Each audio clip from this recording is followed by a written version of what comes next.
Hi అండి, అందరికీ నమస్తే. Welcome to our channel 20 Sujatha arts. ఆలు మటర్ కూర చేసి చూపిస్తున్నాను. ఈ కూర అన్నంలోకి, చపాతీల్లోకి, రోటీలోకి, పూరీలోకి బాగుంటుంది. దీన్ని చేయడానికి చిన్న బంగాళదుంపలతో చేస్తే ఈ కూర చాలా బాగుంటుంది. ఇప్పుడే కొత్తగా వచ్చిన ఆలులతో చేస్తున్నాను. ఈ బంగాళదుంపల్ని బాగా కడగాలి. చేత్తో రఫ్ చేస్తే సగం పొట్టుపోతుంది. మొదటగా బంగాళదుంపలు ఉడకబెట్టుకోవాలి. దానికోసం ఒక గిన్నెలో నీళ్ళను పోసి గిన్నె మీద చిల్లిపళ్ళాన్ని పెట్టి బంగాళదుంపలను పేర్చుకోవాలి. దాని మీద లైట్గా సాల్ట్ జల్లి దానికి మూత పెట్టుకోవాలి. ఇక్కడ మనం బంగాళదుంపల్ని నీటిలో ఉడికించట్లేదు, ఆవిరి మీద ఉడికిస్తున్నాము. ఇవి ఉడకడానికి టైం పడుతుంది. ఈ లోపల మటర్ని ఒలుచుకుందాము. మటర్ని ఒలుచుకొని రెడీగా ఉంచుకోవాలి. బంగాళదుంపలు ఆవిరి మీద ఉడికాయి. ఒకసారి చెక్ చేసుకొని చల్లారబెట్టుకోవాలి. వాటిని తొక్క తీసి పక్కన పెట్టుకోవాలి. ఈ ఆలుదమ్ కూర గ్రేవీతో ఉంటుంది. ఇంకా చిన్న దుంపలు కూడా దొరుకుతాయి. వాటిని తొక్క తీయడం కష్టం. తొక్క తీయకుండా కూడా ఆ కూరను చేస్తూ ఉంటారు. గ్రేవీ కోసం 3 టమాటాలని, 5 ఉల్లిపాయలని తీసుకున్నాను. వాటిని వేరువేరుగా ముక్కలు చేసి పక్కన పెట్టి ఉంచుకోవాలి. పొయ్యి మీద మూకుడు పెట్టుకొని మూకుడు వేడైన తర్వాత బంగాళదుంపలు వేచడం కోసం ఆయిల్ వేసాను. తొక్క తీసిన బంగాళదుంపల్ని దాంట్లో వేసుకోవాలి. ఆయిల్ ఎక్కువ వద్దు అనుకునే వాళ్ళు ఆయిల్ తగ్గించి కూడా వేసుకోవచ్చు. బంగాళదుంపలు వేచడం వలన కూర టేస్ట్గా ఉంటుంది.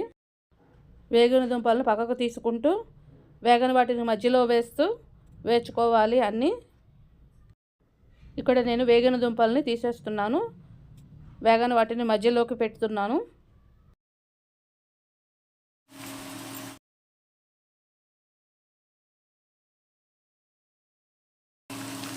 బంగాళదుంపలు వేగిన తర్వాత అన్నిటినీ తీసి ప్లేట్లో పెట్టుకోవాలి.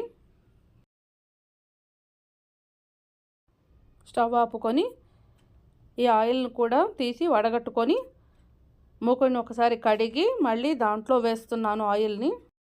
ఈ ఆయిల్ని ఉపయోగిస్తున్నాను, వేరే ఆయిల్ని వేయట్లేదు.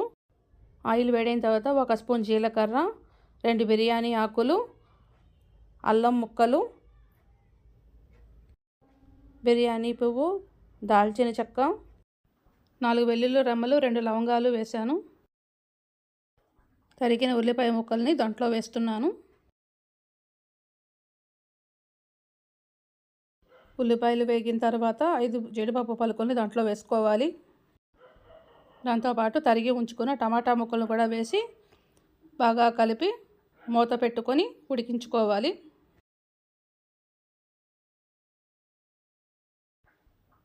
మధ్యలో మూత తీసి కలుపుతూ ఉండాలి.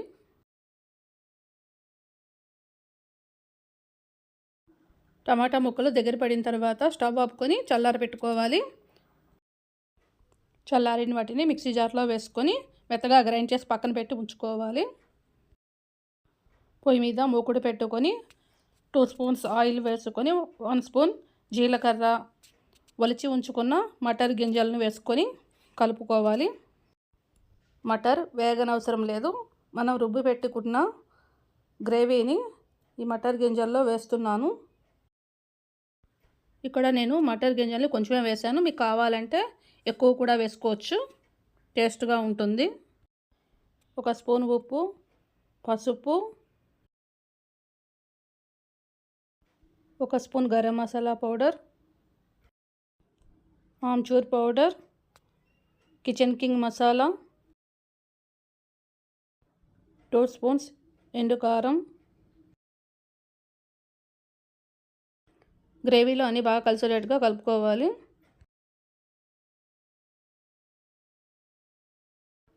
టూ స్పూన్స్ ఫ్రెష్ క్రీమ్ని వేసుకోవాలి.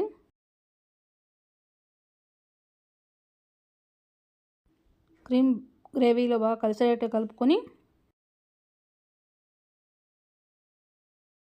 మనం గ్రైండ్ చేసిన జార్లోనే కొంచెం నీళ్ళు వేసుకొని ఆ నీళ్ళను కూడా ఈ గ్రేవీలో వేసుకోవాలి. తర్వాత మనం వేయించి ఉంచుకున్న బంగాళాదుంపల్ని దీంట్లో వేసుకొని కలుపుకోవాలి. ఈ వేయించిన బంగాళదుంపల్లోనే 2 బంగాళదుంపల్ని కొంచెం మెత్తగా చేసి వేశాను. దీనివల్ల గ్రేవీ తొందరగా చిక్కబడుతుంది, టేస్ట్గా కూడా ఉంటుంది. ఇంకొంచెం నీళ్లు వేసి మూత పెట్టి ఉడికించుకోవాలి కూరని.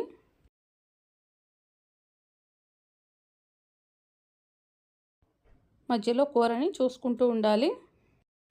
గ్రేవీ దగ్గర పడిన తర్వాత కొత్తిమీరను జల్లుకొని స్టవ్ ఆపి 2 మినిట్స్ మూత పెట్టి ఉంచుకోవాలి. తర్వాత ఆలు మటర్ కూరని బౌల్లోకి తీసుకుంటున్నాను.